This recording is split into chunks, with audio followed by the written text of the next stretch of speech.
The champagne flute trembled in my hand as my daughter-in-law Jessica's perfectly manicured finger pointed directly at me across the elegant living room of my son's new penthouse.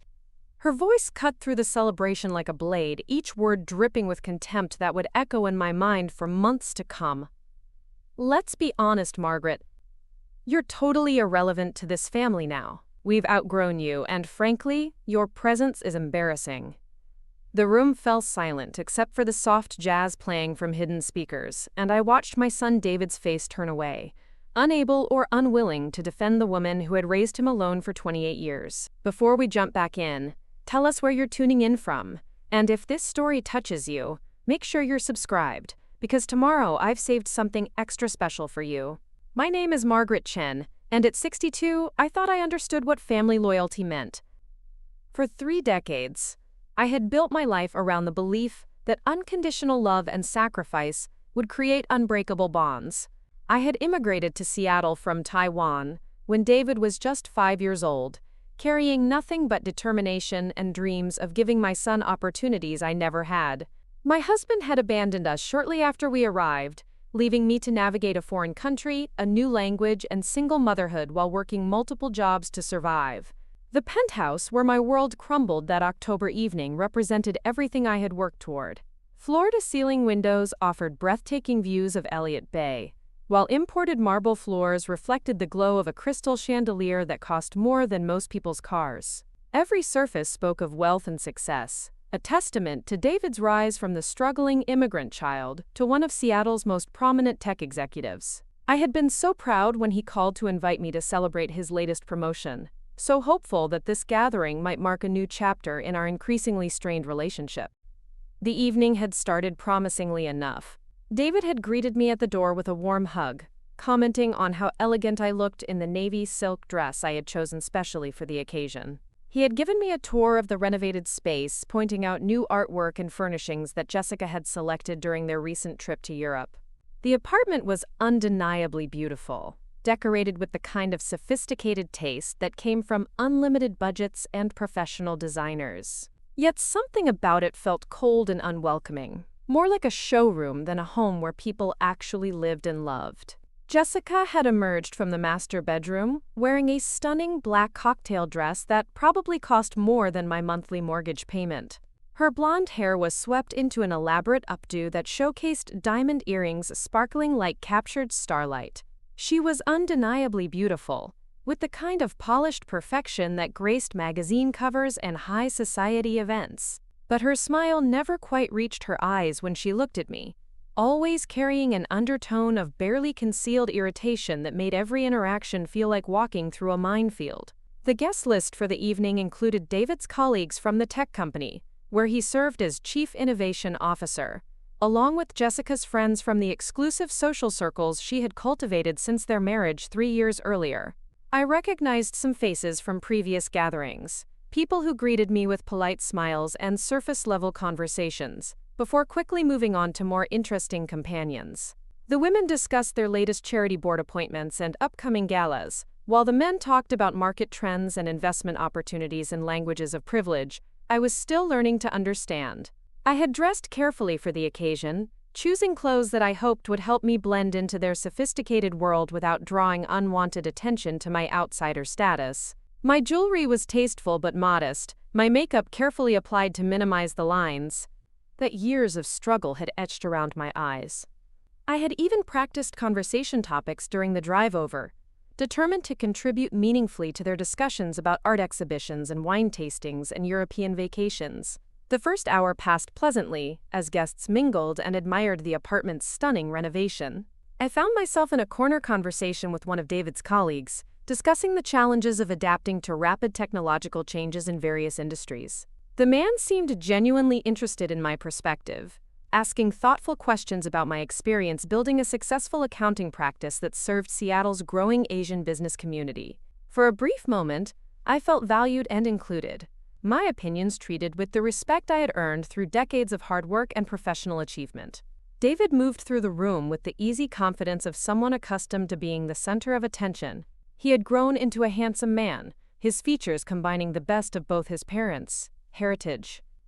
His success had given him a presence that commanded respect, and I watched with pride as colleagues and friends sought his opinions on everything from technology trends to restaurant recommendations. This was the boy I had raised, I reminded myself.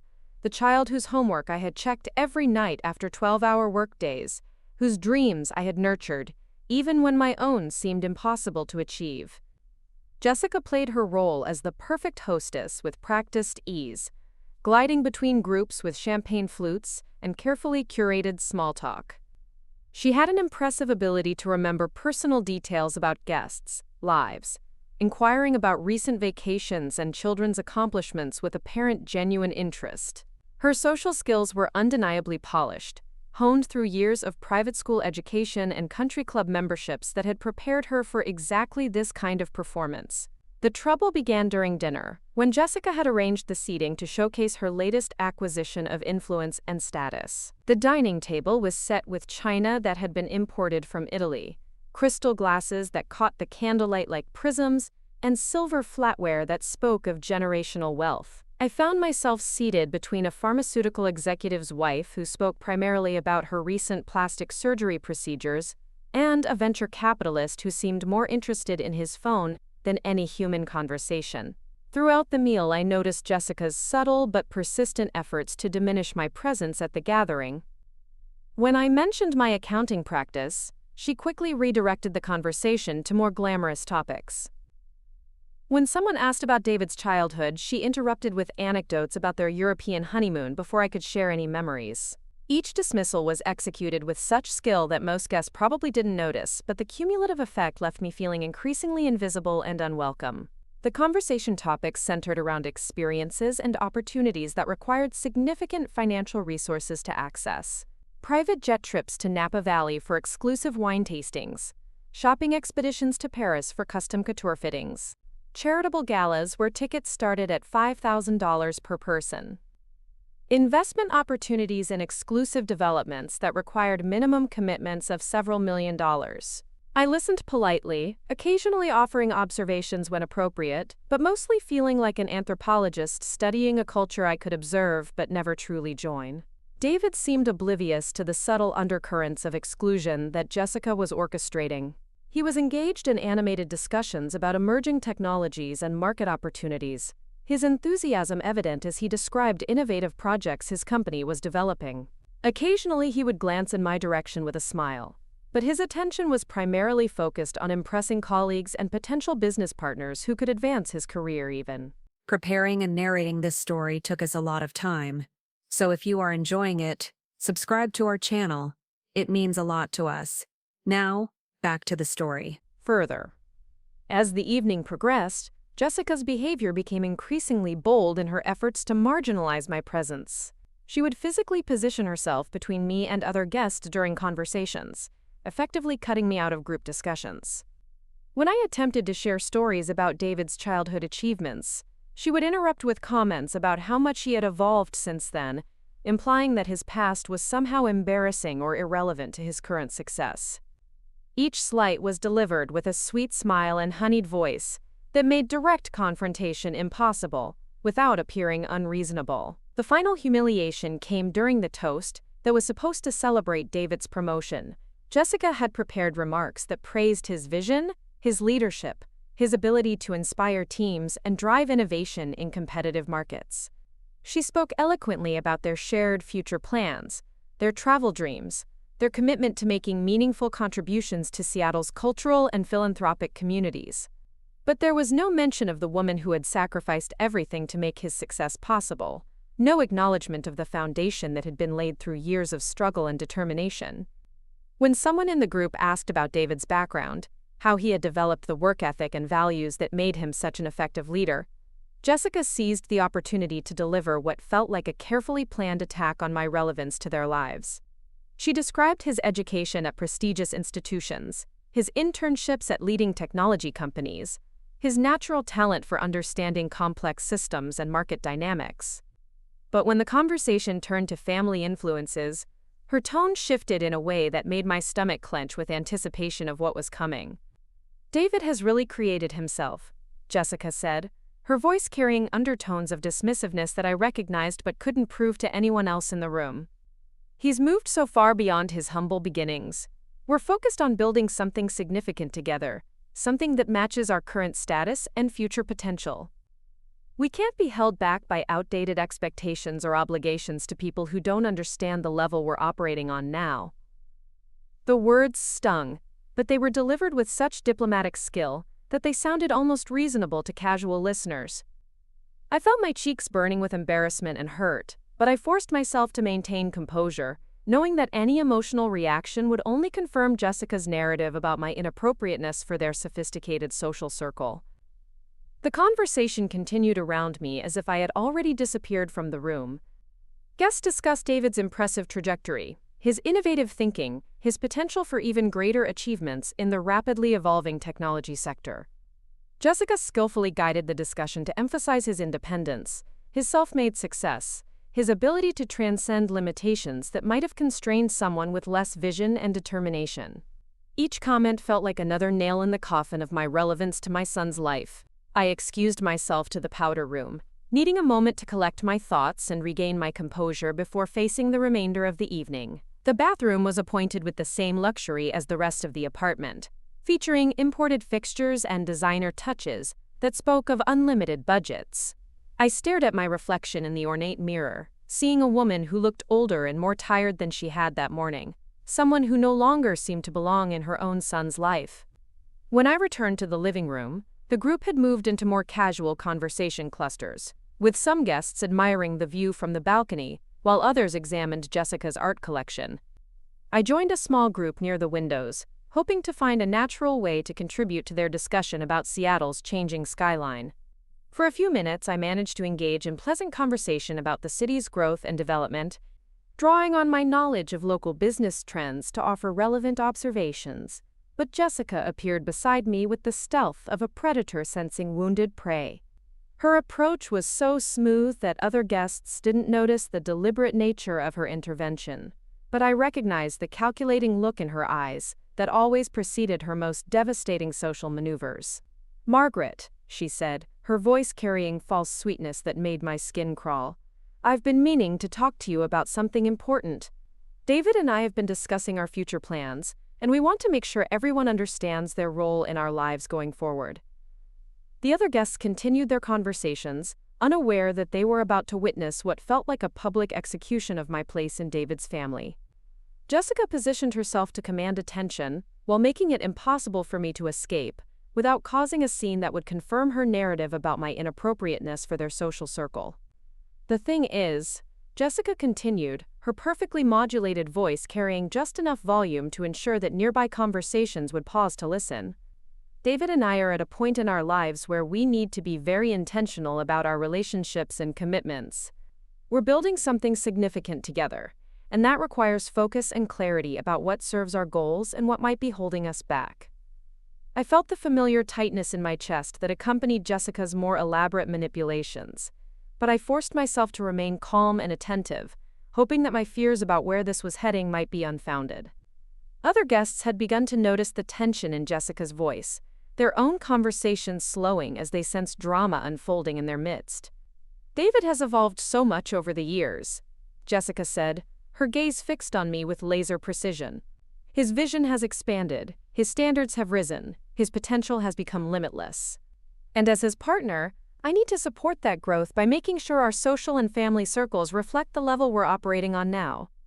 The words felt like physical blows, each phrase carefully chosen to inflict maximum damage, while maintaining plausible deniability about her actual intentions. I could see David across the room, engaged in intense conversation with potential business partners, apparently oblivious to the confrontation his wife was orchestrating in his own living room. "I think what you're trying to say," I managed to respond, my voice steadier than I felt, "is that you'd prefer I attend fewer family gatherings. And that's certainly your prerogative as David's wife." Jessica's smile sharpened, and I realized I had walked directly into whatever trap she had been setting throughout the evening. The nearby guests were now openly listening to our exchange, their previous conversations abandoned in favor of witnessing what was clearly building toward a dramatic climax. "Actually," Jessica said, her voice rising just enough to ensure that everyone in the room could hear clearly. What I'm trying to say is much more direct than that.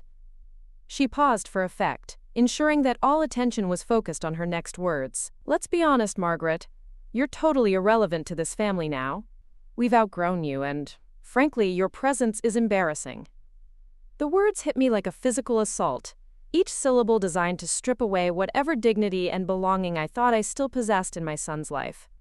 The room fell completely silent, the only sound being the soft jazz that continued playing from hidden speakers, creating a surreal soundtrack to my public humiliation.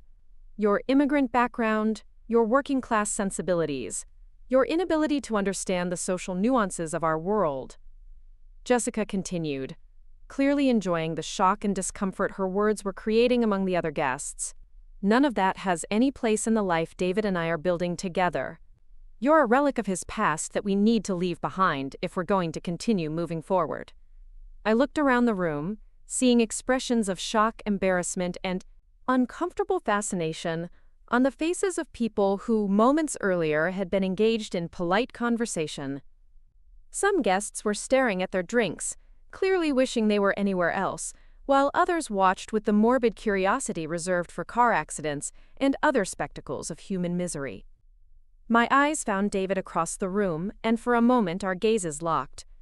I saw something flicker in his expression, perhaps recognition of how far this confrontation had escalated beyond normal social boundaries. But instead of moving to intervene or defend me, he simply looked away, returning his attention to his business conversation as if nothing significant was happening. That moment of abandonment hurt more than all of Jessica's cruel words combined. This was my son, the child I had carried for 9 months, nursed through countless illnesses, supported through academic struggles and career uncertainties. The boy who had once promised to take care of me when I got old, who had sworn that nothing would ever come between us. And he was choosing to let his wife humiliate me publicly rather than risk any discomfort or conflict in his carefully curated social circle. I think, I said quietly, my voice somehow finding strength despite the devastation I felt inside, that I should leave now. I gathered my purse with hands that shook only slightly, determined to preserve whatever dignity remained after Jessica's public assassination of my relevance to their lives. That's probably for the best. Jessica agreed, her voice now carrying false sympathy that was somehow more insulting than her previous cruelty. David and I will be in touch when it's appropriate, but I think we all understand now that regular family gatherings aren't really suitable for someone at your level. I walked toward the door with measured steps, refusing to give Jessica the satisfaction of seeing me flee in obvious distress. A few guests murmured awkward farewells, their voices heavy with embarrassment about what they had witnessed. Most simply avoided eye contact, apparently relieved that the uncomfortable scene was ending, and they could return to their pleasant evening of networking and social climbing.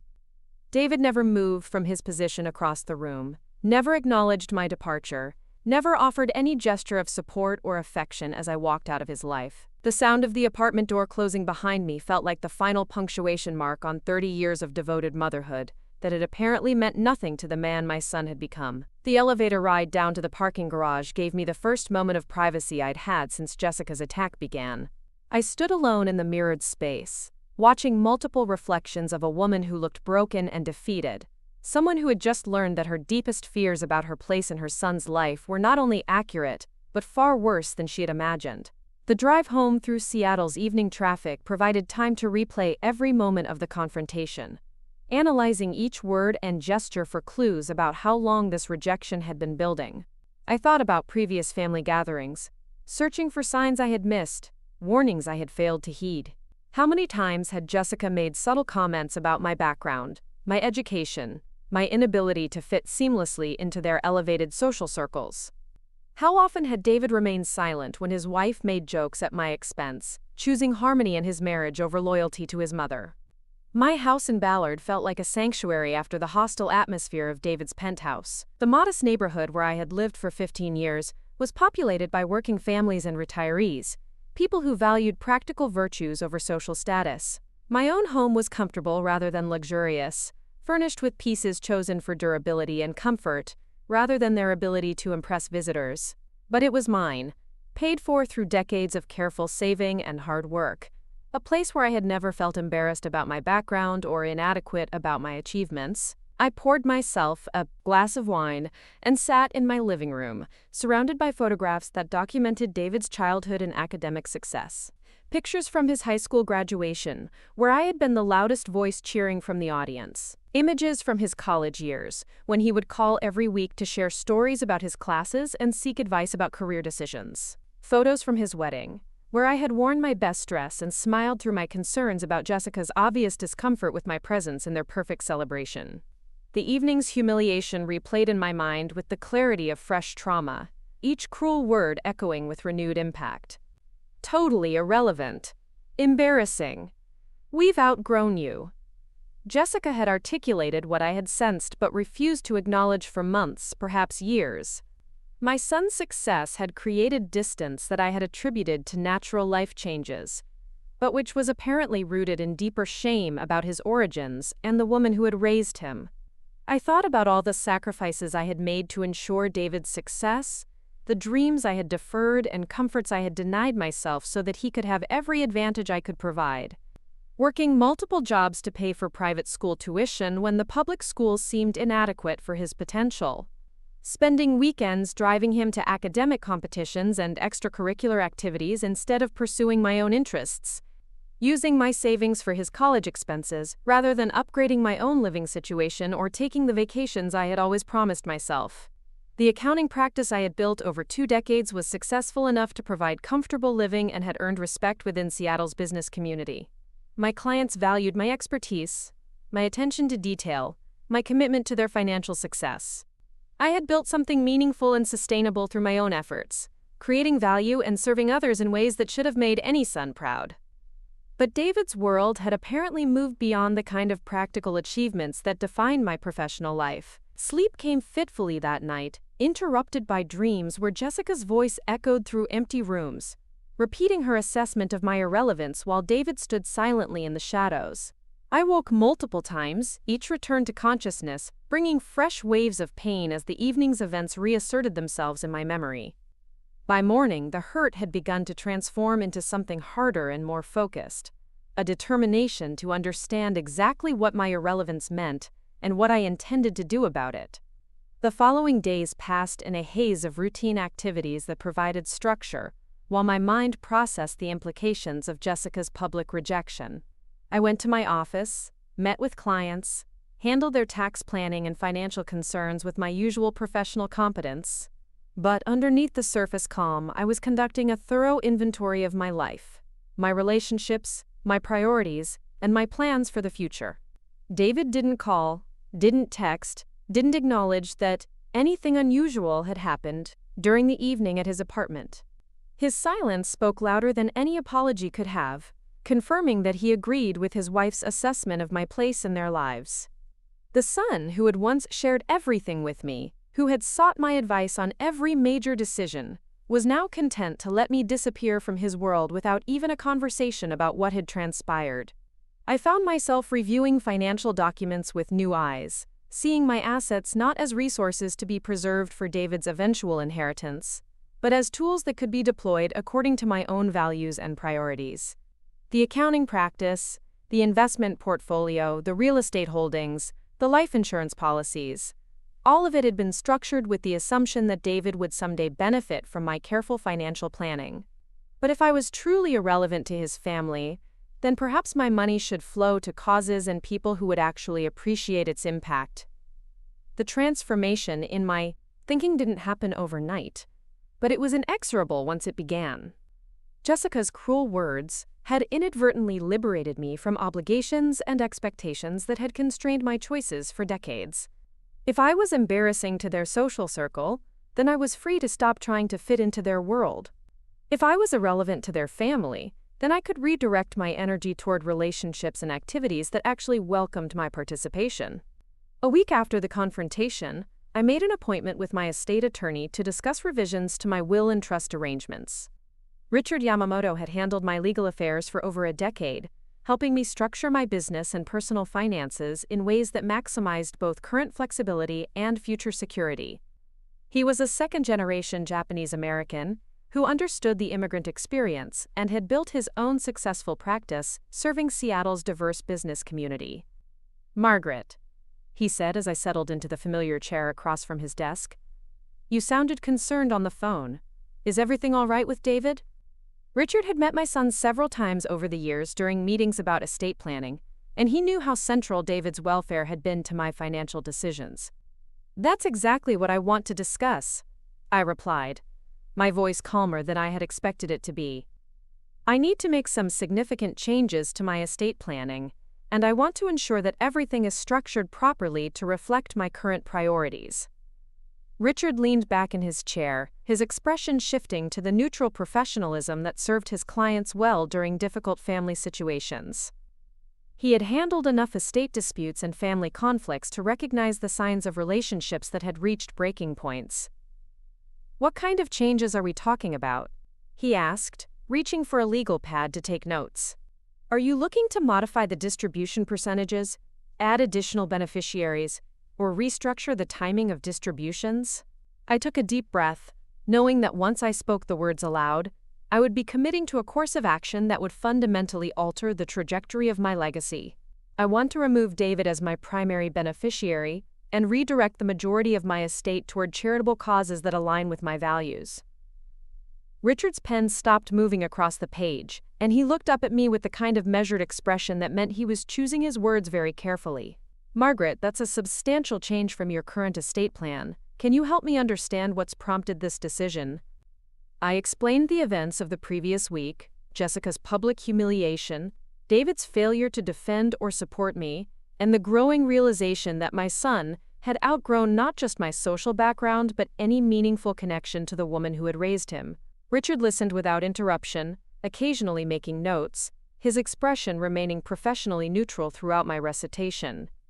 "I see," he said when I finished, "and you're certain this decision reflects your true intentions rather than a reaction to what was obviously a very hurtful experience." "I've had time to think about it," I replied. And the more I consider Jessica's words, the more I realize she was simply stating something that had been true for quite some time.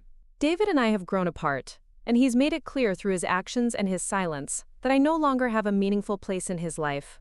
If that's the case, then I want my money to go to people and causes that will actually value what I have to offer. Richard nodded slowly, making additional notes on his legal pad. "What kinds of charitable causes are you considering?" It would help to have some specific organizations in mind as we structure the new arrangements. I had spent considerable time researching potential beneficiaries for my redirected legacy, wanting to ensure that my money would create meaningful impact rather than simply disappearing into large institutional budgets.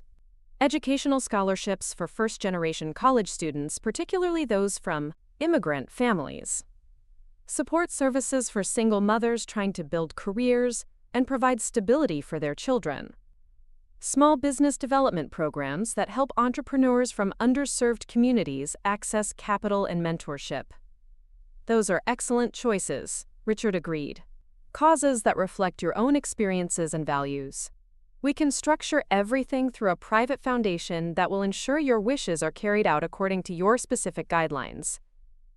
We spent the next 2 hours discussing the technical details of restructuring my estate plan, establishing the foundation, and creating legal documents that would be difficult to challenge. Richard's expertise in estate law provided reassurance that my wishes would be honored, regardless of any future attempts by David or Jessica to contest my decisions. "One question," Richard said as our meeting concluded. "Do you want to include any provisions that would allow David to benefit from your estate if circumstances change in the future? Sometimes family relationships can be repaired over time." I considered the possibility, weighing my desire to leave doors open against my commitment to making decisions based on current reality, rather than wishful thinking about future reconciliation.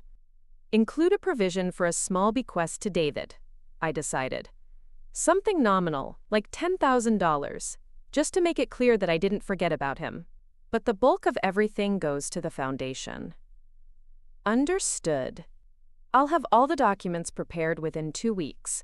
And we can schedule a signing appointment once you've had a chance to review everything." Driving home from Richard's office, I felt lighter than I had in weeks, as if a weight I hadn't fully recognized had been lifted from my shoulders. The decision to redirect my estate toward causes that matched my values felt like reclaiming control over my own life and legacy. Jessica had declared me irrelevant to their family, but I was about to demonstrate exactly what my relevance was worth in very concrete terms. The next few days brought unexpected clarity about relationships and priorities I had been avoiding confronting. I realized how much energy I had been spending trying to maintain connections with people who didn't actually want me in their lives, how many compromises I had made to avoid conflicts that were probably inevitable anyway. Jessica's brutal honesty had been devastating, but it had also been liberating, freeing me from illusions that had been constraining my choices for far too long. I began reaching out to friends and colleagues I had neglected, while focusing so intensely on David's needs and expectations. Former clients who had become personal friends, neighbors who had invited me to social gatherings I had declined because I was always available in case David needed something, professional associations, where I had avoided leadership roles because they might interfere with family obligations. The response was overwhelmingly positive, with people expressing genuine pleasure at reconnecting and welcoming my increased involvement in their activities. The accounting practice began to feel more rewarding, as I stopped viewing it primarily as a means of supporting David's lifestyle and started appreciating it as meaningful work that served my community. My clients were small business owners, professionals, families trying to build financial security through careful planning and hard work. They valued my expertise and trusted my judgment, creating relationships based on mutual respect rather than obligation or genetic accident. 2 weeks after my meeting with Richard, I received a call that would test my resolve and clarify my priorities in ways I hadn't anticipated. David's name appeared on my phone screen for the first time since the confrontation at his apartment, and for a moment my heart leaped with the old instinctive hope that he was calling to apologize, to repair the damage his wife had inflicted on our relationship. "Hi, Mom." His voice sounded uncertain, perhaps nervous, as if he wasn't sure what kind of reception he might receive. "I know it's been a while since we talked, and I thought maybe we should get together for lunch or something." The casual tone, the lack of any acknowledgement of what had happened at his apartment, the assumption that we could simply resume our relationship without addressing Jessica's public humiliation, all combined to reinforce my conviction that I had made the right decision about my estate planning. David apparently believed that enough time had passed for the incident to be forgotten, that our relationship could continue on his terms without any accountability for how I had been treated. "That would be fine," I replied, matching his casual tone while internally marveling at his ability to pretend that nothing significant had occurred. "When and where would work for you?" We arranged to meet at a restaurant in downtown Seattle, neutral territory that wouldn't require me to return to his apartment, or him to visit the modest neighborhood where he had spent his childhood. I spent the intervening days wondering what had prompted his sudden desire for contact, whether Jessica had realized that her public cruelty might have consequences she hadn't considered, or if David had finally developed some awareness of how badly I had been treated. The restaurant he had chosen was expensive and sophisticated, the kind of place where business deals were negotiated over carefully prepared meals and premium wines. I arrived a few minutes early and was seated at a corner table that provided privacy for whatever conversation David had in mind. The lunch crowd consisted primarily of well-dressed professionals engaged in discussions that seemed to involve significant financial stakes, a reminder that David's world had indeed evolved, far beyond the humble beginnings he apparently found embarrassing. David arrived precisely on time, looking handsome and successful in a tailored suit that probably cost more than most people's monthly salaries. He greeted me with a hug that felt slightly forced, as if he was performing affection for the benefit of nearby diners, rather than expressing genuine warmth. His smile was bright but didn't quite reach his eyes, suggesting that he was as uncertain about this meeting as I was. "You look great, Mom," he said as we settled into our seats, his voice carrying the kind of hearty enthusiasm that people use when they're trying to convince themselves that everything is normal. "How's the accounting practice going? Still keeping busy with all those small business clients?" The slight condescension in his tone when he mentioned my clients reminded me of Jessica's comments about my working-class sensibilities, and I realized that David had absorbed more of his wife's attitudes than I had previously understood. But I responded politely, sharing updates about recent client successes and business developments, maintaining the pleasant surface conversation he seemed to prefer. We ordered our meals and engaged in small talk about Seattle's changing economy, mutual acquaintances, and other safe topics that avoided any mention of family dynamics or recent conflicts. David seemed relieved by my willingness to maintain normal conversation, perhaps interpreting my calm demeanor as evidence that Jessica's attack had been forgotten or forgiven. His confidence grew as the meal progressed, and he began sharing stories about his work projects and upcoming business travel with the enthusiasm I remembered from his younger years. It wasn't until dessert arrived that David finally addressed the elephant in the room, though even then his approach was indirect and carefully calibrated to minimize his responsibility for what had occurred. "Mom, I wanted to talk to you about the other night," he began, his voice taking on the measured tone he used for delicate negotiations. "I know Jessica can be pretty direct sometimes, and I think maybe she came across more harshly than she intended." The word direct as a euphemism for public humiliation almost made me laugh, but I maintained my composure and waited to see how much accountability he was prepared to take for his wife's behavior and his own failure to defend me. "The thing is," David continued, clearly uncomfortable with the topic but determined to address it on his own terms, "Jessica and I have been under a lot of pressure lately with work and social commitments, and sometimes that stress comes out in ways that aren't really fair to other people." I nodded politely, noting how he had managed to reference Jessica's cruelty without actually acknowledging what she had said or taking any responsibility for allowing it to happen. His explanation made it sound like a minor social misunderstanding rather than a deliberate attack on my relevance to their family. "I appreciate you bringing it up," I replied evenly. "Jessica was certainly very clear about her feelings regarding my place in your lives." David shifted uncomfortably in his chair, perhaps realizing that I wasn't going to make this conversation as easy as he had hoped. "She didn't mean it personally, Mom. It's just that we're trying to establish ourselves in certain circles, and sometimes that requires making difficult decisions about how we spend our time and energy." The euphemisms continued, each one revealing how deeply David had internalized Jessica's perspective on my inadequacy for their elevated social status. I found myself studying his face, looking for traces of the boy I had raised, wondering when he had learned to speak in corporate language that avoided direct acknowledgement of uncomfortable truths. "So you agree with her assessment?" I asked quietly, deciding that this conversation needed more honesty than David seemed prepared to offer voluntarily. "That I'm totally irrelevant to your family now?" The direct question caught him off guard, and for a moment his careful composure slipped, revealing something that might have been shame or regret. But he recovered quickly, falling back on the diplomatic skills that served him well in business negotiations. "I think what Jessica was trying to say is that we're all at different stages in our lives, and sometimes that means our priorities and social circles don't align perfectly," he said, the words sounding rehearsed as if he and Jessica had practiced this explanation in advance. "David," I said, my voice remaining calm despite the frustration I felt at his inability to speak honestly about what had occurred. "Your wife told me that I was embarrassing and that you had outgrown me. She said my presence was inappropriate for the life you're building together." Those weren't comments about different life stages. They were direct statements about my worth as a person and my relevance to your family. He stared at his dessert plate, apparently unable to meet my eyes when confronted with the actual words his wife had used. The silence stretched between us while nearby diners continued their own conversations, oblivious to the family drama unfolding at our corner table. "I'm sorry if you were hurt," David finally said, the apology sounding more like a diplomatic gesture than an expression of genuine remorse. "That wasn't our intention." The non-apology confirmed what I had already concluded about David's priorities and loyalties. He was more concerned with maintaining harmony in his marriage and protecting his social standing than with acknowledging how badly I had been treated or taking responsibility for his failure to defend me. "I appreciate your apology," I replied, deciding that this conversation had revealed everything I needed to know about where our relationship stood.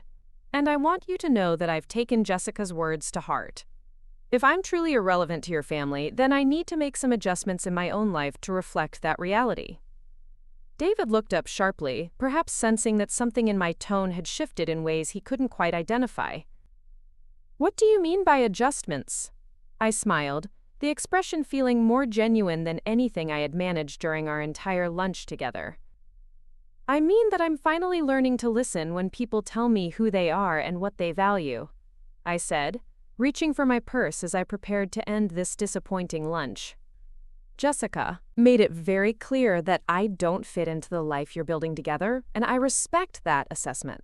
I'm making changes to ensure that I won't be a source of embarrassment or irrelevance in anyone's future."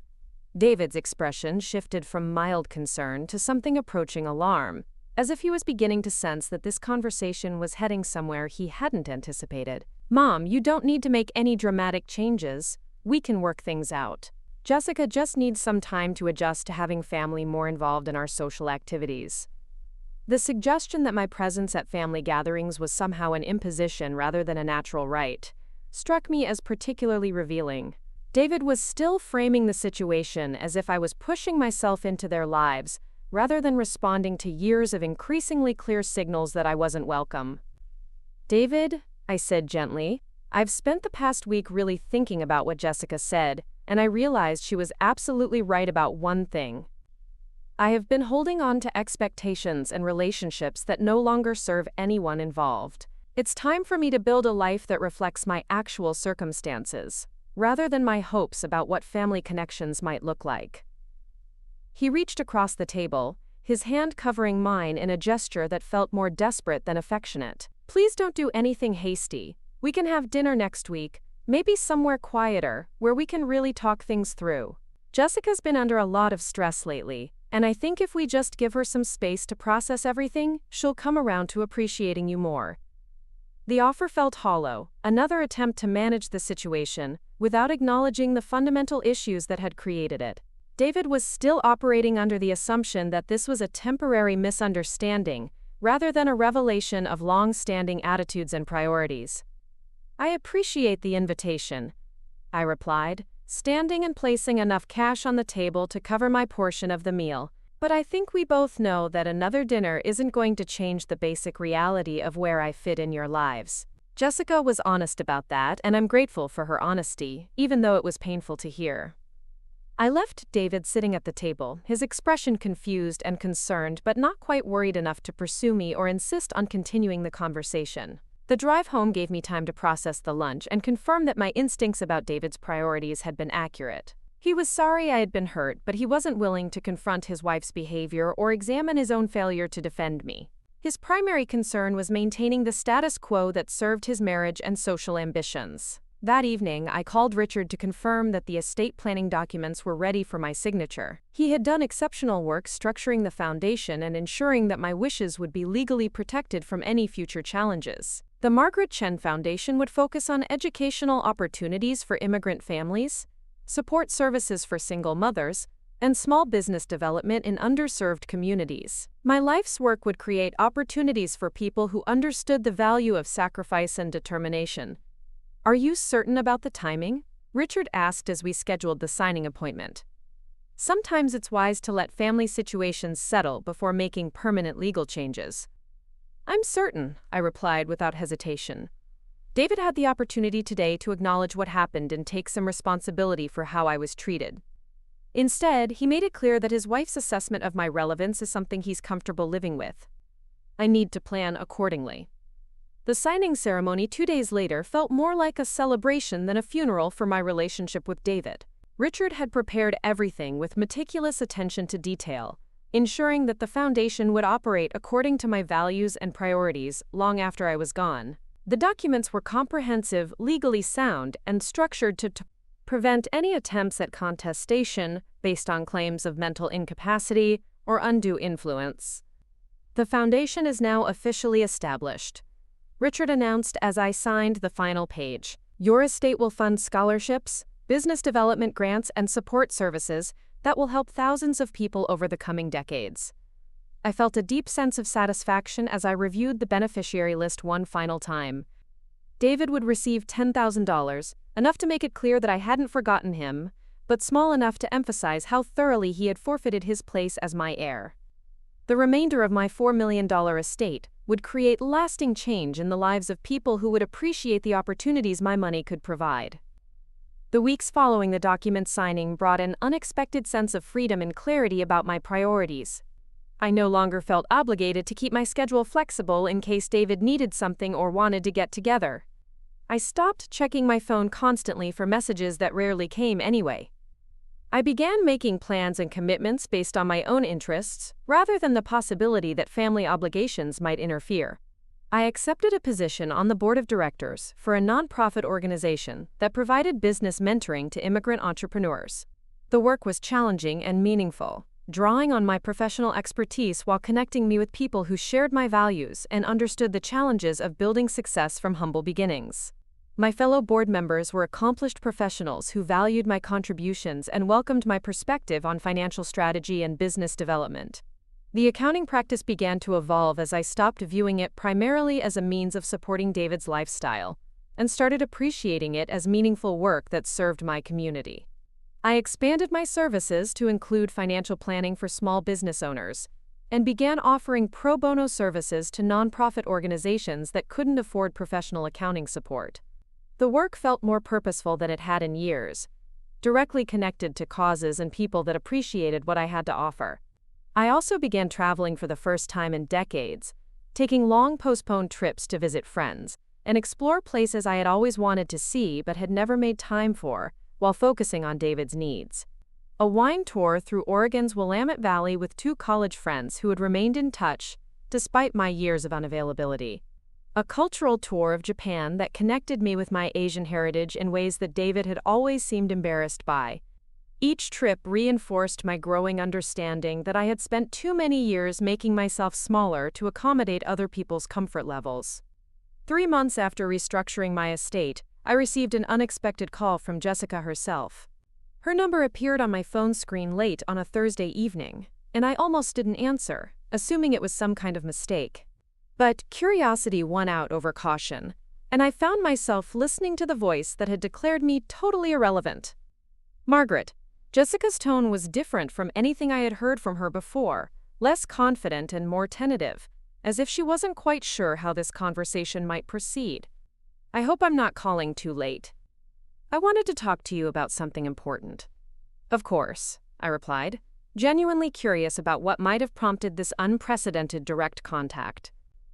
Jessica had always communicated with me through David, treating me as if I was his responsibility rather than someone worth addressing directly. I've been thinking about our conversation at the party, she began, apparently referring to her public humiliation of me as if it had been a mutual discussion rather than a one-sided attack. And I realized that some of the things I said might have come across more harshly than I intended. The word harshly struck me as an interesting choice, suggesting that Jessica was acknowledging the impact of her words without quite taking responsibility for their deliberate cruelty. I waited for her to continue, wondering where this conversation was heading and what might have motivated her to reach out after months of silence.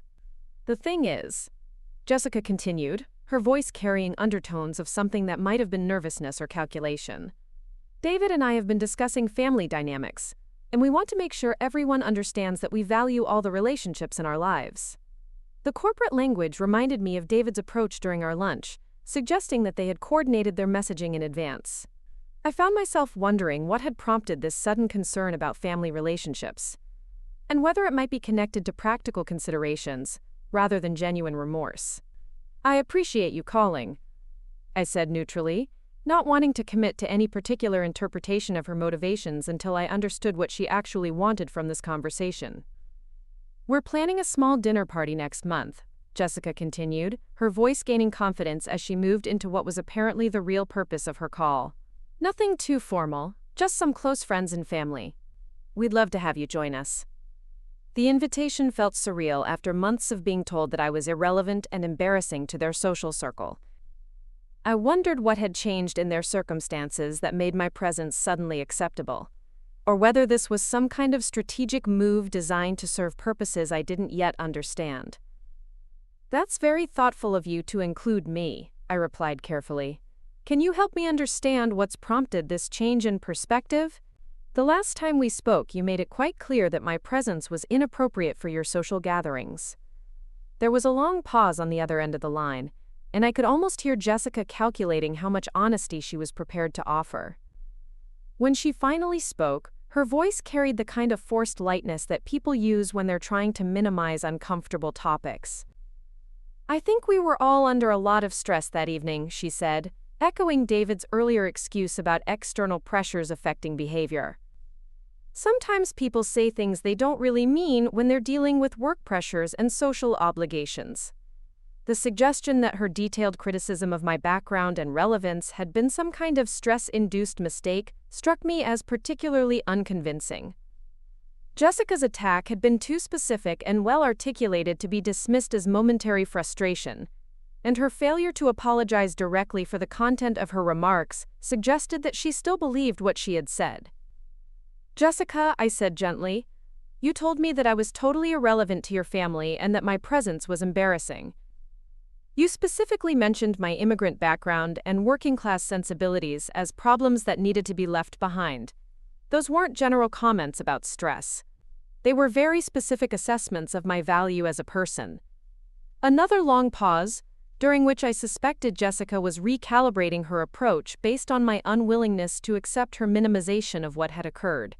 When she spoke again, her tone had shifted slightly, becoming more direct, but still avoiding full accountability. "Look, Margaret," she said, "I may have been more blunt than necessary that evening, but the underlying message was about everyone finding their appropriate place in David's evolving life. He's achieved so much, and sometimes that means making adjustments in how we structure family relationships." The euphemisms continued, but I was beginning to understand that Jessica's call wasn't motivated by genuine remorse or desire for reconciliation. Something had happened to make my presence suddenly valuable to them again, and I found myself genuinely curious about what that might be. "What's changed?" I asked directly. 3 months ago, you were very clear that I didn't fit into the life you and David were building together.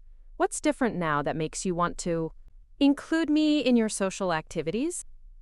The question seemed to catch Jessica off guard, and for a moment her careful composure slipped, revealing something that sounded like desperation beneath her diplomatic language. When she recovered, her voice carried a new kind of intensity that suggested this conversation was more important to her than she had initially let on. "David misses having family around," she said, which struck me as an interesting way to describe a son who had stood silently while his wife publicly humiliated his mother.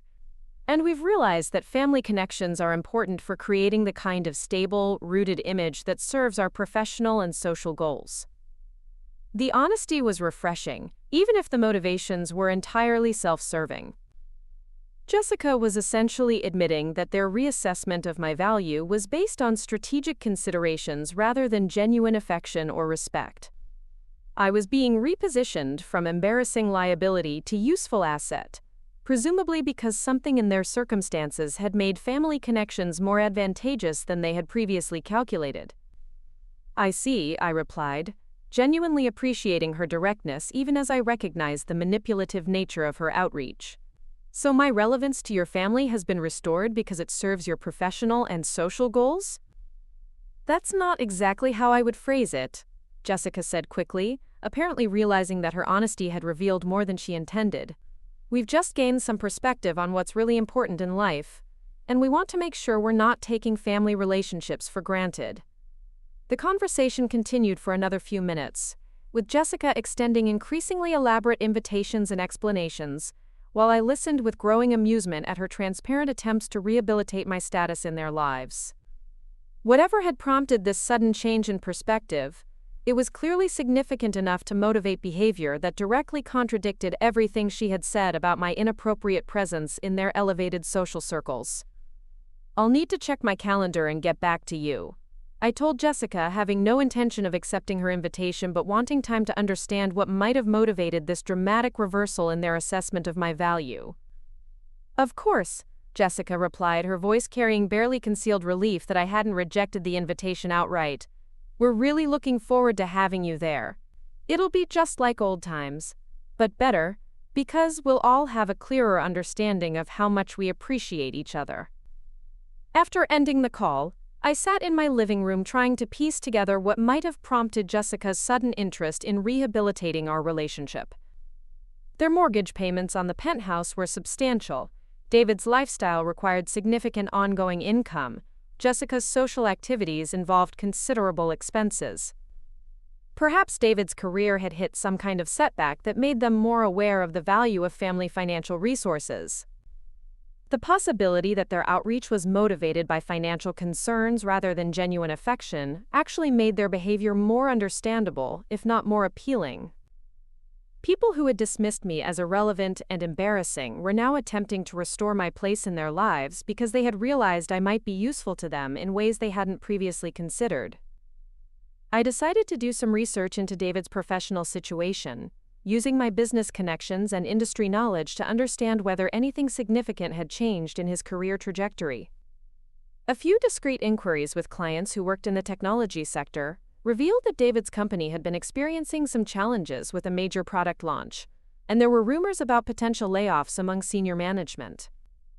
The information provided context for Jessica's sudden interest in family reconciliation, but it also confirmed my instincts about their motivations being primarily strategic rather than emotional. They weren't reaching out because they had recognized the value of our relationship or regretted how they had treated me. They were repositioning themselves in case they needed family resources to maintain their lifestyle during a potential period of financial uncertainty. I spent the weekend considering how to respond to Jessica's invitation and what my response might communicate about my own priorities and boundaries. The old Margaret would have been grateful for any gesture of inclusion, eager to rebuild connections regardless of the motivations behind them.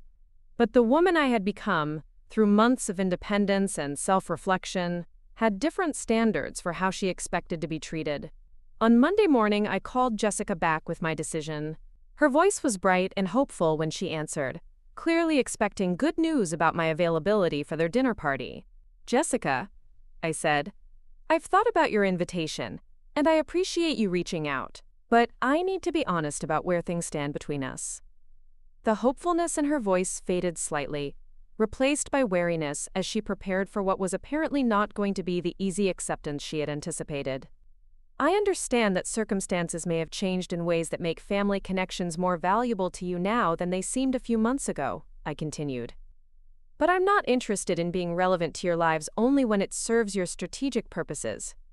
"Margaret," Jessica interrupted, her tone becoming more urgent, "I think you're misunderstanding our motivations. We genuinely want to rebuild our relationship with you." "Based on what?" I asked directly. "What's changed about me or my value as a person since you told me I was totally irrelevant to your family? What's different about my immigrant background or working-class sensibilities that makes them less embarrassing now than they were 3 months ago?" The questions hung in the air between us, and I could hear Jessica calculating how to respond to direct challenges about the inconsistencies in her behavior.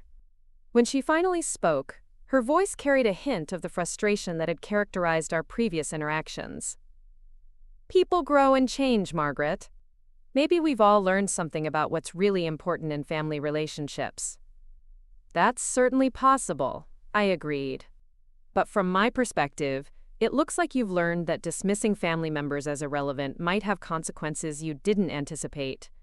And now you're trying to manage those consequences by pretending that your previous assessment was somehow mistaken."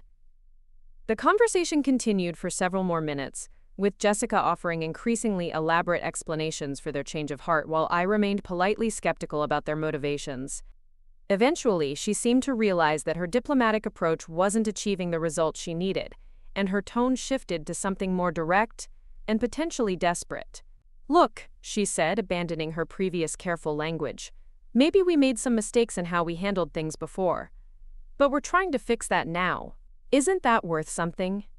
"It might be," I replied, "if I believed that your desire to fix things was motivated by genuine recognition of those mistakes, rather than changes in your circumstances that make family connections more strategically valuable." Jessica was quiet for a long moment, and when she spoke again, her voice carried a kind of defeated honesty that was probably closer to her authentic feelings than anything she had offered previously. "What would it take?" she asked. "What would we need to do to convince you that we're serious about rebuilding this relationship?" The question revealed more desperation than I had expected, suggesting that their circumstances might be more challenging than I had realized. But it also presented an opportunity to establish standards for how I expected to be treated, if any future relationship was going to be possible. Start with a real apology, I said. Not explanations about stress or misunderstandings, but acknowledgement of what was actually said and done, and genuine remorse for the impact it had. Then demonstrate through consistent actions over time that you value my presence for reasons that have nothing to do with what I might be able to do for you financially or socially. That seems reasonable, Jessica said quickly, though her eagerness to agree suggested she might not fully understand the implications of what I was requesting. And most importantly, I continued, understand that I've built a good life for myself over the past few months. I'm not desperate to be included in your social circle, or eager to resume family relationships that were making me unhappy. If you want me to be part of your lives, it needs to be because I add genuine value to your experience, not because you need something from me. The conversation ended with Jessica promising to discuss everything with David and get back to me about how they wanted to proceed. I suspected that her report of our conversation would prompt some intense discussions about strategy and priorities, particularly if their financial situation was as precarious as my research had suggested. 2 weeks passed without any further contact from Jessica or David, which I interpreted as evidence that they were either reassessing their approach or dealing with other pressures that took precedence over family relationship management. I continued with my routine of meaningful work, satisfying social activities, and travel planning, feeling increasingly comfortable with the life I had built independent of their approval or inclusion.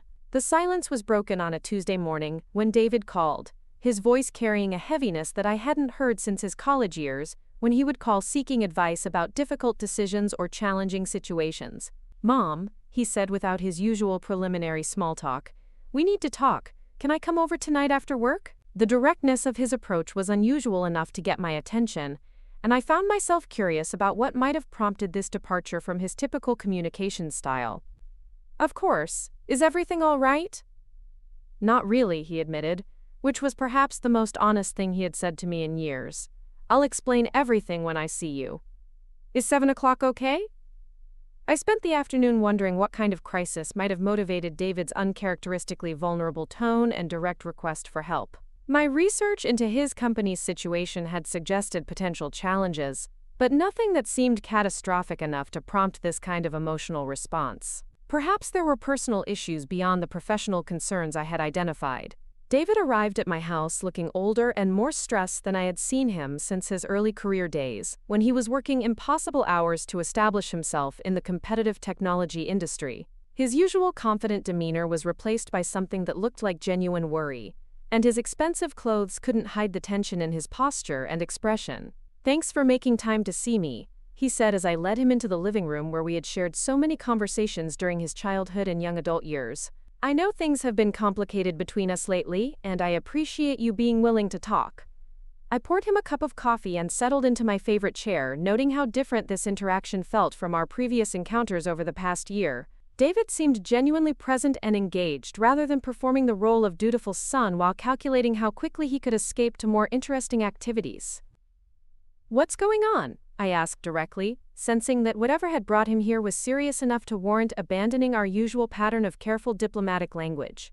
David took a deep breath and looked directly at me, his expression carrying the kind of vulnerability I remembered from his childhood, when he would confess mistakes or ask for help with problems that seemed overwhelming to his young perspective. "The company is in trouble," he said simply. "We're facing a major lawsuit from a competitor who claims we stole proprietary technology. The legal costs alone are going to be enormous, and if we lose, it could destroy everything we've built." The information provided context for Jessica's recent outreach efforts, but I waited for David to continue, sensing that there was more to the story than corporate legal troubles. "My position is being eliminated as part of cost-cutting measures," he continued, his voice steady but strained. "They're keeping me on as a consultant for now, but at a fraction of my previous salary. Jessica and I are going to have to make some serious lifestyle adjustments." I felt a complicated mix of sympathy for his professional difficulties and validation of my instincts about the strategic nature of their recent attempts at reconciliation. David was finally experiencing the kind of financial uncertainty that had characterized much of my adult life, the difference being that I had learned to live within my means, rather than assuming that increasing income would always be available to support expanding lifestyle choices. I'm sorry to hear about the work situation, I said genuinely. That sounds like a very stressful set of circumstances to navigate. David nodded gratefully, apparently relieved that I was responding with sympathy rather than judgment about how his career setbacks might relate to his previous treatment of me. The thing is, Mom, I've been thinking a lot about what really matters, especially after everything that's happened between us over the past few months. I waited for him to continue, curious about whether his reassessment of priorities would include any acknowledgement of how badly I had been treated, or any genuine remorse for his failure to defend me when Jessica had launched her public attack. Jessica told me about the conversation you two had, David said, his voice carrying a note of something that might have been shame.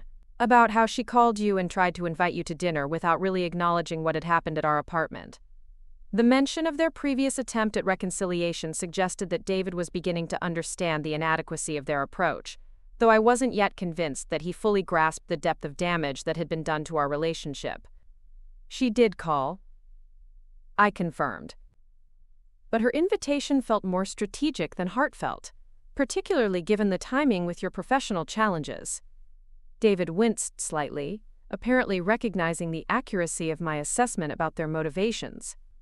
I know how that must have looked, and I know that my reaction to what happened at the party was completely inadequate. The acknowledgement was more direct than anything I had received from him previously, and I found myself cautiously hopeful that we might finally be moving toward the kind of honest conversation that could potentially rebuild some foundation for our relationship. Can you help me understand what you were thinking that night? I asked gently. When Jessica was saying those things about me being irrelevant and embarrassing, what was going through your mind? David looked down at his coffee cup, his expression reflecting the kind of internal struggle that suggested he was wrestling with some difficult truths about his own behavior and priorities. Honestly, he said after a long pause, I was thinking about how her comments might affect my standing with the people in that room. I was so focused on protecting my professional relationships that I didn't even consider how devastating her words must have been for you. The admission was painful to hear, but it carried the ring of authentic self-reflection rather than calculated damage control. David seemed to be genuinely grappling with the implications of his choices, rather than simply trying to manage my reactions to them. I was a coward, he continued, his voice barely above a whisper. I let my wife attack the woman who raised me, who sacrificed everything for my success, because I was more concerned about maintaining my image than defending someone I love. The words I had waited months to hear finally came, not because I had demanded them or manipulated him into saying them, but because his circumstances had forced him to confront some uncomfortable truths about his priorities and character. I felt a complex mixture of relief, sadness, and cautious hope about what this recognition might mean for our future relationship. What does Jessica think about all this? I asked, genuinely curious about whether his wife shared his apparent change in perspective or was simply going along with whatever strategy seemed most likely to restore access to family resources. David's expression darkened slightly, suggesting that this was another source of tension in his already challenging circumstances. Jessica is having a harder time with the idea that we might need help from family. She's always prided herself on being independent and self-sufficient, at least financially. The irony of Jessica's pride and independence, given that her lifestyle had been entirely dependent on David's corporate salary, wasn't lost on me. But I appreciated David's honesty about the dynamics they were navigating, as their circumstances forced them to reconsider relationships and resources they had previously taken for granted. So this conversation is happening without her knowledge? I asked, wanting to understand whether David was prepared to prioritize our relationship, even if it created conflict with his wife. She knows I'm here, David replied carefully, but she's not completely comfortable with the idea of asking you for help after everything that's happened. She's worried about how it might look, both to you and to other people in our social circle. The concern about appearances struck me as characteristically Jessica, more worried about managing perceptions than addressing the substantive issues that had damaged our relationships. But David's willingness to have this conversation despite his wife's discomfort suggested that he might be developing some independence in his thinking about family priorities. David, I said gently, I need you to understand something important. I'm not the same person I was 6 months ago, when I was desperately trying to maintain connections with people who didn't want me in their lives. He looked up sharply, perhaps sensing that this conversation was about to head in directions he hadn't anticipated or prepared for. "I've built a good life for myself," I continued. "Meaningful work, satisfying relationships, activities and interests that don't depend on anyone else's approval or inclusion. I'm not sitting here waiting for invitations to your dinner parties or hoping that you'll decide I'm relevant again." The words seemed to hit David with unexpected force, and I watched him process the implications of what I was telling him. He had apparently expected to find the same desperate, accommodating mother who had always prioritized his needs above her own welfare and dignity. "But you're still my mother," he said, his voice carrying a note of something that might have been panic. "That has to count for something." "It counts for everything," I replied, "which is why I'm not going to pretend that what happened between us doesn't matter, or that we can go back to the way things were just because your circumstances have changed." David set down his coffee cup and leaned forward, his expression intense and focused in a way that reminded me of the boy he had been when facing difficult challenges that required all his concentration and determination. "What would it take?" he asked, echoing Jessica's earlier question, but with a sincerity that felt more authentic than his wife's strategic calculation. "What would I need to do to earn back your trust and rebuild our relationship?" The question provided an opening for the kind of honest conversation I had been hoping for, an opportunity to establish new foundations for our interaction that might actually be sustainable over time. But it also required me to be clear about what I needed and what I was prepared to accept going forward. "Start by being completely honest about what you want from me," I said. "If you're here because you need financial help, say so directly. If you want to rebuild our relationship because you genuinely miss having me in your life, explain what that would look like, but don't try to manage my reactions by telling me what you think I want to hear." David nodded slowly, apparently understanding that our previous patterns of communication weren't going to work for whatever relationship we might build going forward. "Both," he said after a moment of consideration. "I think we might need financial help in the short term while I find new employment and figure out how to manage our expenses on a reduced income. But more than that, I miss having you in my life. I miss being able to call you when something good happens at work. I miss having someone who's genuinely proud of my accomplishments rather than just impressed by my salary." The honesty was refreshing and painful at the same time, revealing both his immediate practical needs and his growing recognition of what he had lost when he allowed Jessica to drive me out of their lives. "And what about Jessica?" I asked. "How does she feel about your missing me, especially given her previous assessment of my relevance to your family?" David's expression became more complicated, reflecting what I suspected were ongoing tensions about how to balance his desire for reconciliation with his wife's pride and social concerns. "Jessica is struggling with the idea that her behavior might have been wrong," he admitted. "She's not used to apologizing or admitting mistakes, especially to people she doesn't consider her social equals." The phrase social equals crystallized everything that had been wrong with their attitude toward me, the fundamental assumption that financial success and educational credentials created hierarchies that justified treating other people as inherently less worthy of respect and consideration. "David," I said carefully, "I need you to understand that I'm not interested in being tolerated or managed by your wife. If Jessica can't treat me with basic human dignity, then we don't have a foundation for any kind of relationship." "I know," he said quickly. "And I think she's starting to understand that too. The past few months have been humbling for both of us in ways we didn't expect."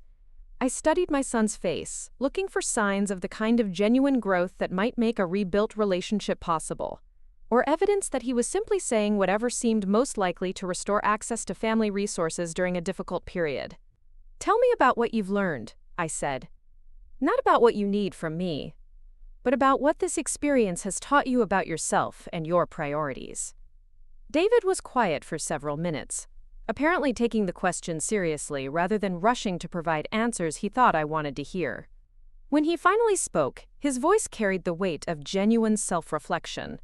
"I've learned that the life Jessica and I built together was mostly about impressing other people, rather than finding genuine satisfaction or meaning," he said slowly. "We were so focused on maintaining appearances and status that we lost track of what actually makes us happy." The observation suggested a level of awareness that gave me some hope for his ability to make different choices going forward, though I remained skeptical about whether this insight would survive once his immediate financial pressures were resolved. I've also learned that I became someone I don't like very much, David continued, his voice becoming heavier with each word. Someone who could stand by while his wife humiliated his mother because he was more concerned about social embarrassment than family loyalty. The self-assessment was harsh but accurate, and I appreciated his willingness to acknowledge the magnitude of his failure, without trying to minimize it or shift responsibility to external circumstances. "And what do you want to be different going forward?" I asked, genuinely curious about whether he had developed any concrete ideas about how to rebuild his character and priorities, rather than simply recognizing their previous inadequacy. "I want to be someone you can be proud of again," David said simply, "someone who stands up for the people he loves, who values substance over appearance, who doesn't forget where he came from or who helped him get where he is." The words carried genuine emotion, but I had heard David make compelling presentations before, when he needed to achieve particular outcomes. The test would be whether his actions over time matched his current expressions of remorse and commitment to change. "That sounds like a person I'd like to know," I said carefully. "But rebuilding trust is going to take time and consistent demonstration that these insights translate into different behavior." "I understand," David replied. "And I'm prepared to do whatever it takes to prove that I mean what I'm saying." The conversation continued for another hour as we explored the practical and emotional challenges of attempting to rebuild a relationship that had been so thoroughly damaged by months of neglect and cruelty. David was more honest and vulnerable than he had been in years, acknowledging mistakes, expressing genuine remorse, and demonstrating what seemed like authentic desire to repair the damage he had caused.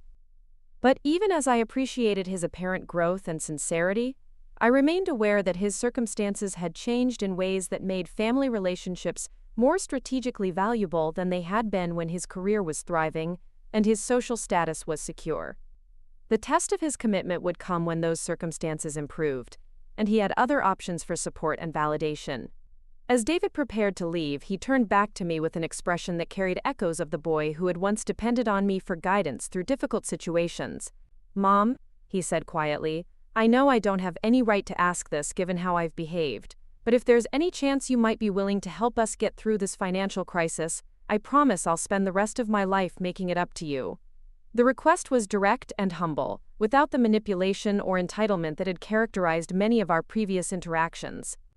But it also represented a moment of truth about my own priorities and boundaries, a chance to demonstrate whether my declarations of independence had any real substance when tested against my deep-seated instincts to protect and support my son. "I'll think about it," I said honestly. "But you need to understand that any help I might provide would come with conditions about how I expect to be treated, and what kind of relationship we're building together." David nodded eagerly, apparently relieved that I hadn't rejected his request immediately. "Whatever conditions you think are appropriate. I just want the chance to prove that I can be better than I've been." After he left, I sat in my quiet house, considering everything that had transpired during our conversation. David seemed genuinely committed to change, and his acknowledgement of his failures had been more complete and honest than I had dared to hope for. But I had learned not to mistake good intentions for sustainable transformation, and I knew that the real test would come when his immediate crisis passed, and he had other options for support and validation. More importantly, I had to decide what kind of help, if any, would serve both of our best interests, while protecting the independence and self-respect I had worked so hard to establish over the past months. David was my son, and some part of me would always want to protect him from suffering. But I was no longer the woman who would sacrifice her own dignity and financial security for the sake of maintaining family relationships that weren't built on mutual respect and genuine affection. The decision I made would set the tone for whatever relationship we might build going forward, establishing whether I had truly learned to value myself appropriately, or would fall back into old patterns of accommodation and self-sacrifice the moment my son expressed need and remorse. As I prepared for bed that night, I realized that David's crisis had presented me with an opportunity to demonstrate whether my declarations of independence had any real substance, or if they would crumble the moment I faced a genuine test of my resolve. The following morning brought unexpected clarity about my decision. I woke with the realization that helping David navigate his current crisis didn't have to mean abandoning the principles and boundaries I had established over the past months. In fact, how I chose to help could serve as a powerful demonstration of the new relationship dynamic I wanted to create between us.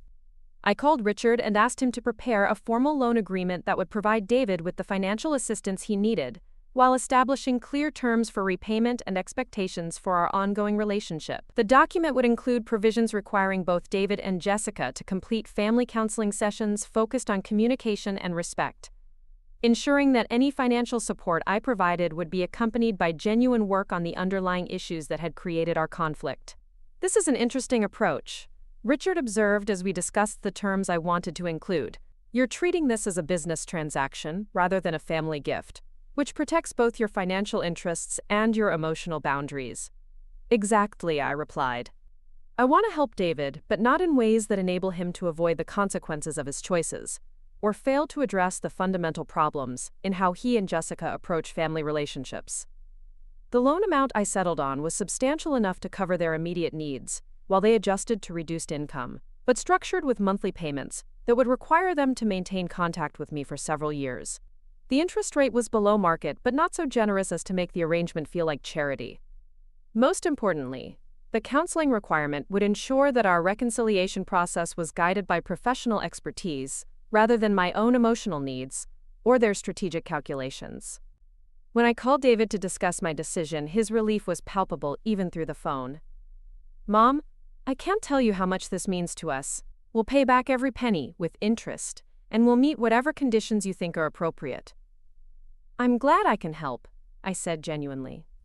"But I want you to understand that this loan comes with expectations about how our relationship is going to work going forward. This isn't about returning to the way things were before Jessica's attack. We're building something new, and that's going to require effort from both of you." I explained the counseling requirement and the structured repayment schedule, emphasizing that these provisions were designed to ensure sustainable change rather than quick fixes that might not address underlying issues. David accepted every condition without hesitation, apparently recognizing that my willingness to help represented an extraordinary gesture given how badly I had been treated. "What about Jessica?" I asked directly. "How do you think she's going to respond to the idea of family counseling and formal loan agreements?" David was quiet for a moment, and I suspected he was calculating how to present these requirements to his wife in ways that might minimize resistance while ensuring compliance. "She might need some time to adjust to the idea," he admitted, "but I think she understands that we don't have many other options right now, and that rebuilding our relationship with you is going to require more than just good intentions." The first counseling session was scheduled for the following week, and I found myself both nervous and hopeful about what this structured approach to reconciliation might accomplish. Dr. Sarah Martinez was a family therapist who specialized in intergenerational conflicts and cultural issues, with particular expertise in helping families navigate the challenges that arise when financial success creates distance between family members with different backgrounds and values. Jessica arrived at the session looking uncomfortable but determined, her usual polished appearance slightly subdued, as if she had deliberately chosen to dress less formally than usual. David sat beside her, with an expression of anxious hope, clearly invested in making the process work, while uncertain about how his wife might respond to direct confrontation about her behavior and attitudes. "Margaret," Dr. Martinez began after we had completed introductions and basic ground rules, "can you help us understand what you hope to accomplish through this counseling process?" I had thought carefully about this question, wanting to be clear about my goals while avoiding language that might seem punitive or designed to humiliate Jessica for her previous behavior. "I want to rebuild a relationship with my son that's based on mutual respect and genuine affection, rather than obligation or financial considerations," I said. "And I want to establish boundaries that prevent the kind of cruelty and dismissal that damaged our family dynamics over the past year." Dr. Martinez nodded and turned to David. "What are your goals for this process?" "I want my mother back in my life," David replied without hesitation. "I want to repair the damage I've done by failing to defend her, and by allowing my priorities to become so distorted that I lost sight of what really matters." "And Jessica?" Dr. Martinez asked, her tone neutral but attentive. Jessica shifted in her chair, clearly uncomfortable with being the focus of attention, in a context where her behavior was going to be examined and potentially criticized. When she spoke, her voice was carefully controlled but carried undertones of defensiveness. "I want David to be happy," she said, which was a diplomatically noncommittal way of avoiding direct engagement with the substantive issues that had brought us to counseling. "And I want our family relationships to be healthy and sustainable." Dr. Martinez spent the remainder of our first session helping us establish communication guidelines and exploring the basic dynamics that had created our current situation. She was skilled at drawing out information without creating confrontational atmospheres, and by the end of the hour, we had made some progress in articulating the specific behaviors and attitudes that needed to change. "Jessica," Dr. Martinez said as the session concluded, "I'd like you to think about what factors contributed to your assessment that Margaret was irrelevant to your family, and whether those factors represent values you want to maintain going forward." The homework assignment was diplomatic but direct, requiring Jessica to examine her own motivations and prejudices without allowing her to avoid responsibility for the impact of her behavior. I appreciated Dr. Martinez's skill in creating accountability without shame, focusing on growth rather than punishment. The weeks that followed established a routine of counseling sessions, loan payments, and gradually increasing family contact that felt both structured and organic. Jessica struggled initially with the requirement to examine her attitudes about social status and family relationships, but she began to demonstrate some genuine insight about how her own insecurities and social ambitions had contributed to her treatment of me. "I think I was threatened by you," she admitted during our fourth session, her voice quiet but honest. "You represent everything I was afraid David might revert to if he spent too much time with family who reminded him of his humble beginnings." The acknowledgement was more direct than I had expected from someone who had always seemed so confident in her superiority, and I found myself appreciating her willingness to explore uncomfortable truths about her own psychological motivations. "Can you help us understand what you were afraid of?"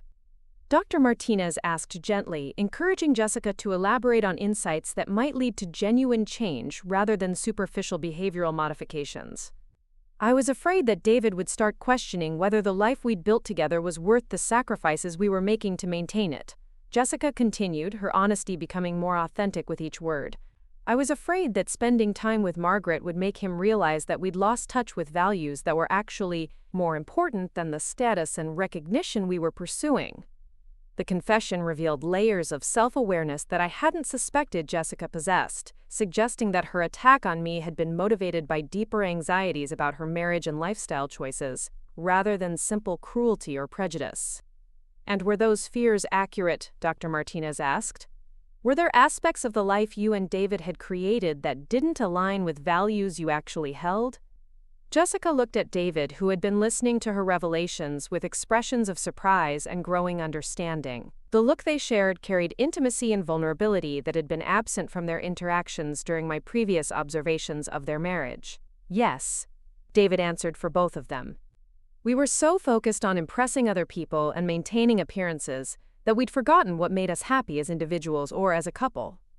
The sessions continued over several months, with each meeting bringing new insights and gradual progress toward more authentic communication patterns. Jessica began to demonstrate genuine curiosity about my background and experiences, asking questions about my immigration story and business success that reflected actual interest rather than polite obligation. "I never understood how much courage it took to start over in a foreign country with a young child," she said during one particularly meaningful conversation.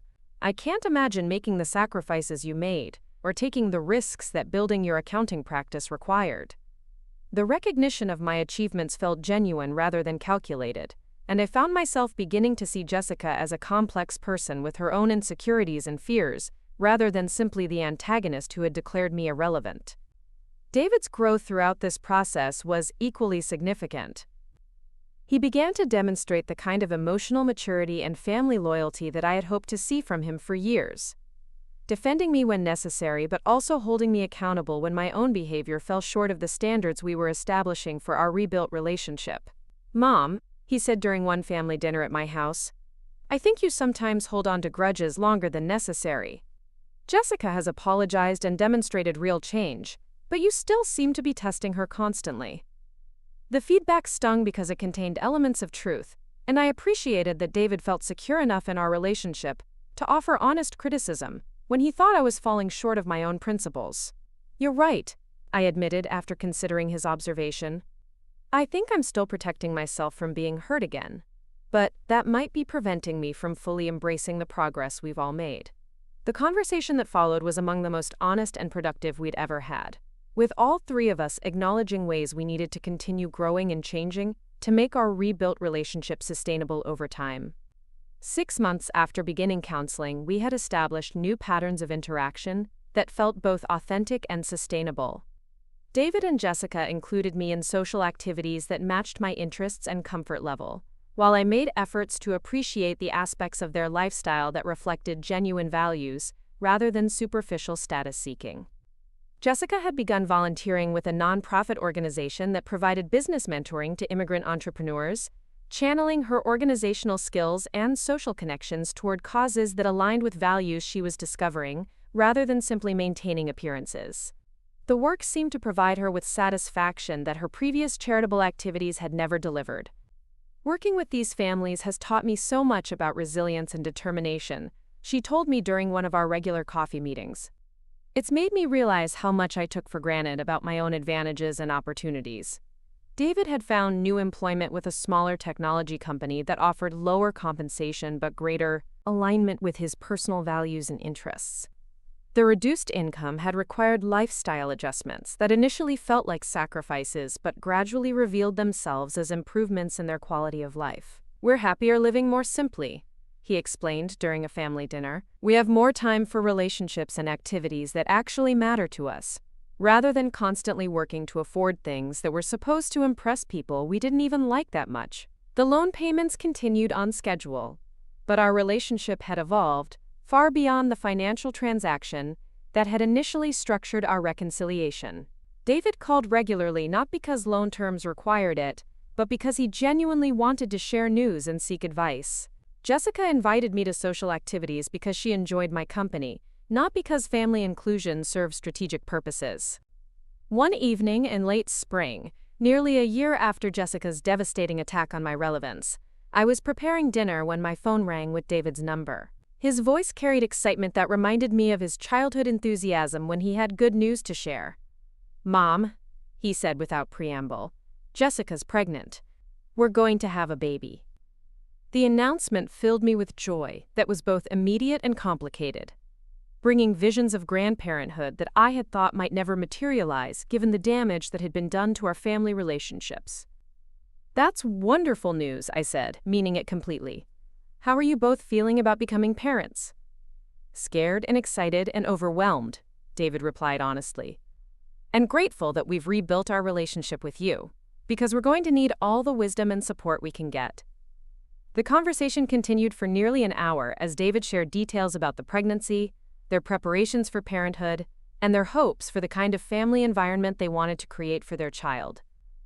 Throughout the discussion, I was struck by how different his priorities had become, focusing on values and relationships rather than material considerations or social impressions. "We want our child to know their grandmother," David said as our conversation concluded. "We want them to understand where they came from and to appreciate the sacrifices and hard work that made their opportunities possible." The commitment represented a complete reversal from the shame about his background that had previously characterized David's attitude toward family connections. More importantly, it suggested that the growth and change he had demonstrated over the past months were likely to be sustainable, rather than temporary adjustments motivated by financial necessity. Jessica called the next day to share her own perspective on the pregnancy and their plans for integrating me into their child's life. Her voice carried warmth and genuine enthusiasm that would have seemed impossible during our previous interactions. "Margaret," she said, "I want you to know how much David and I appreciate everything you've done to help us rebuild our relationship. This baby is going to be so lucky to have you as a grandmother." The words were simple, but they carried weight that reflected the journey we had all traveled from conflict to reconciliation. Jessica was no longer the woman who had declared me irrelevant and embarrassing. She had become someone who valued my presence and contributions, not because of financial leverage or social obligation, but because our relationship had developed genuine substance and mutual respect. The baby shower Jessica organized several months later reflected the new family dynamics we had created together. The guest list included people from all aspects of our lives, with my business colleagues and friends from the nonprofit board mixing comfortably with David's coworkers and Jessica's social circle. The event felt inclusive and authentic rather than performative, celebrating our expanding family without the undercurrents of judgment and exclusion that had characterized previous gatherings. During the shower, I found myself in conversation with several of Jessica's friends who expressed genuine interest in my background and experiences. These were the same women who had witnessed my public humiliation a year earlier, but their attitudes had clearly been influenced by Jessica's own transformation and growing appreciation for my place in their family. "Jessica talks about you all the time," one woman told me. "She's so proud of your business success and the foundation work you're doing. She says David is lucky to have such a strong role model for determination and resilience." The change in how Jessica spoke about me to her social circle reflected deeper shifts in her values and priorities, suggesting that her growth during our counseling process had been genuine rather than strategic. My granddaughter Emma was born on a crisp October morning, exactly 13 months after Jessica had declared me irrelevant to their family. David called from the hospital with tears in his voice, describing the most beautiful baby he had ever seen, and begging me to come meet her as soon as possible. Walking into that hospital room carrying flowers and gifts felt like completing a circle that had been broken by cruelty and repaired through patience, hard work, and genuine commitment to growth. Jessica looked exhausted but radiant, holding a tiny bundle wrapped in pink blankets with an expression of wonder that transformed her entire face. "Meet your granddaughter," she said, carefully placing Emma in my arms with complete trust and obvious pride. Emma Margaret Chen Williams. The middle name was a surprise that brought immediate tears to my eyes, representing recognition and honor that I had never expected to receive from the woman who had once dismissed me as totally irrelevant. "We wanted her to carry your name," David explained, his voice thick with emotion. "We want her to know from the beginning that she comes from strength and determination, that her grandmother overcame incredible challenges to build something meaningful and lasting." Holding Emma in that hospital room, surrounded by a family that had been rebuilt through forgiveness, accountability, and genuine change, I reflected on the unexpected journey that had brought us to this moment. Jessica's cruel words a year earlier had devastated me, but they had also liberated me to discover my own worth and establish boundaries that ultimately served everyone's best interests. The estate planning documents that had redirected my inheritance toward charitable causes remained unchanged, not because I wanted to punish David and Jessica, but because I had discovered more meaningful ways to create lasting value in the world. The Margaret Chen Foundation was thriving, providing scholarships and support services that were changing lives in ways that felt more significant than simply transferring wealth to family members who were capable of creating their own success. "I have something to tell you both," I said as David and Jessica settled into comfortable positions around Emma's hospital crib. "I've been thinking about legacy and what I want to leave behind for Emma and any other grandchildren you might have." They looked at me with expressions of mild curiosity, apparently assuming I was going to discuss traditional inheritance planning or trust fund arrangements. "The foundation I established is going to continue operating according to its current mission," I continued, watching their faces carefully for reactions. "But I've decided to create an additional education fund specifically for Emma and her siblings, if you decide to have more children." The relief on their faces was immediate and obvious, though I suspected it had more to do with wanting security for their daughter than personal financial concerns. "The education fund will cover college expenses, graduate school if she chooses that path, and seed money for starting a business or other entrepreneurial ventures," I explained. "But there are conditions attached that reflect the values I want to pass on." David and Jessica leaned forward attentively, apparently recognizing that these conditions would carry significance beyond mere financial planning. "Emma will need to demonstrate academic achievement and community service throughout her education," I said. "She'll need to spend at least one summer during college working with underserved populations, preferably immigrant families or single mothers. And she'll need to write an essay about her family history, including the immigration story and the sacrifices that made her opportunities possible." The requirements were designed to ensure that Emma would understand and appreciate her heritage, rather than feeling embarrassed by humble beginnings that had actually required extraordinary courage and determination. Those sound like excellent requirements, Jessica said immediately. We want Emma to understand that privilege comes with responsibility, and that her advantages should be used to help other people who are facing the kinds of challenges you overcame. The conversation continued for several more hours as we discussed our hopes and dreams for Emma's future, our commitment to maintaining the family relationships we had rebuilt, and our shared values about what constituted a meaningful life. As I prepared to leave the hospital that evening, David walked me to the elevator with an expression of gratitude and contentment that reminded me of his childhood satisfaction after particularly meaningful accomplishments. "Mom," he said, "I know I've said this before, but I want you to know how sorry I am for the way I treated you, and how grateful I am that you didn't give up on us even when we deserved to lose you." "You're my son," I replied simply. "That means something, even when we make mistakes or hurt each other. But it also means we have to keep working to deserve the relationship we want to have." The elevator doors opened, and I stepped inside, feeling more complete and satisfied than I had in years. The woman who had walked out of David's penthouse apartment 13 months earlier, devastated by declarations of irrelevance and embarrassment, had been transformed through adversity into someone who understood her own worth, and had the courage to demand appropriate treatment from others. 6 months later, I was babysitting Emma on a quiet Saturday afternoon when Jessica stopped by with coffee and pastries from our favorite bakery. She had returned to work part-time and was thriving in her new role with the Immigrant Entrepreneur Support Organization, channeling her intelligence and social skills toward meaningful impact rather than superficial networking. "I've been thinking about what you said at the hospital about legacy and what we want to leave behind," she said as we settled into comfortable chairs while Emma napped peacefully in her bassinet.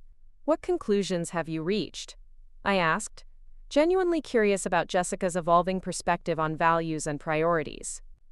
"I think the most important inheritance we can give Emma isn't money," she said thoughtfully. "It's the understanding that love and respect have to be earned and maintained, that family relationships require ongoing effort and genuine care, and that success means creating value for other people rather than just accumulating advantages for yourself." The insight reflected genuine wisdom that Jessica had developed through our difficult but ultimately productive journey from conflict to reconciliation. She had become someone I genuinely enjoyed spending time with, not because she had learned to manage my reactions more effectively, but because she had grown into a person whose values and priorities aligned with deeper principles about what made life meaningful. "I'm proud of who you've become," I told her honestly. "Both individually and as part of this family we've rebuilt together." Jessica smiled, the expression carrying warmth and authenticity that would have been impossible during her previous incarnation, as someone primarily concerned with social status and material success. "I'm proud of who I've become too," she replied, "and grateful that you cared enough about David and our family to demand better from all of us, instead of just accepting treatment that was beneath your dignity."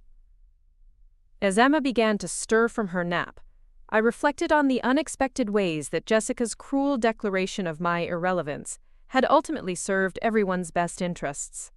The crisis had forced us all to examine our priorities, values, and relationship patterns in ways that led to genuine growth and more authentic connections. The accounting practice continued to thrive, providing meaningful work that served my community while generating income that supported the Foundation's expanding programs. My personal relationships had deepened as I learned to value myself appropriately and invest time and energy in connections that were reciprocal rather than one-sided. David had found work that aligned with his values and provided satisfaction beyond financial compensation. Jessica had discovered purpose and fulfillment in service-oriented activities that utilized her skills for meaningful impact. Their marriage had been strengthened by adversity and genuine self-examination, creating a foundation that could support the challenges and joys of parenthood.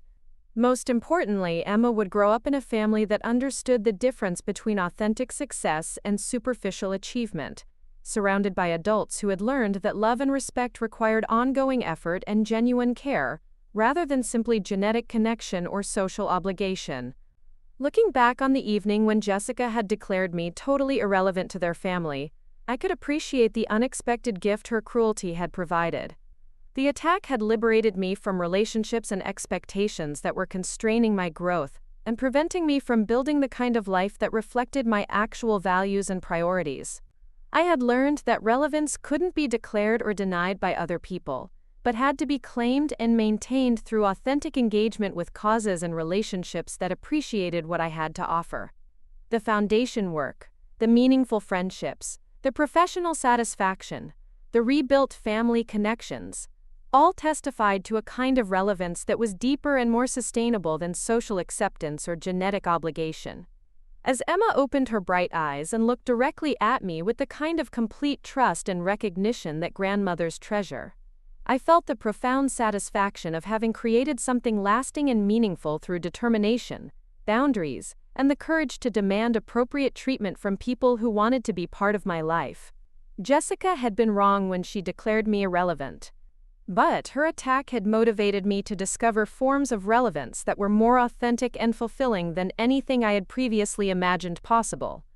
The woman who had been dismissed as embarrassing and outdated had become someone whose life created lasting value for others, whose relationships were based on mutual respect and genuine affection, and whose legacy would continue creating positive impact long after she was gone.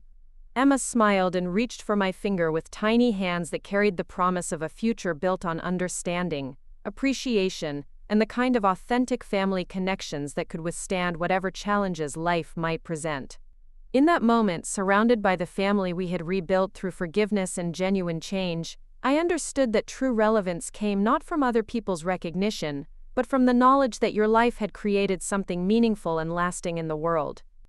Up next, you've got 2 more standout stories right on your screen. If this one hit the mark, you won't want to pass these up. Just click and check them out.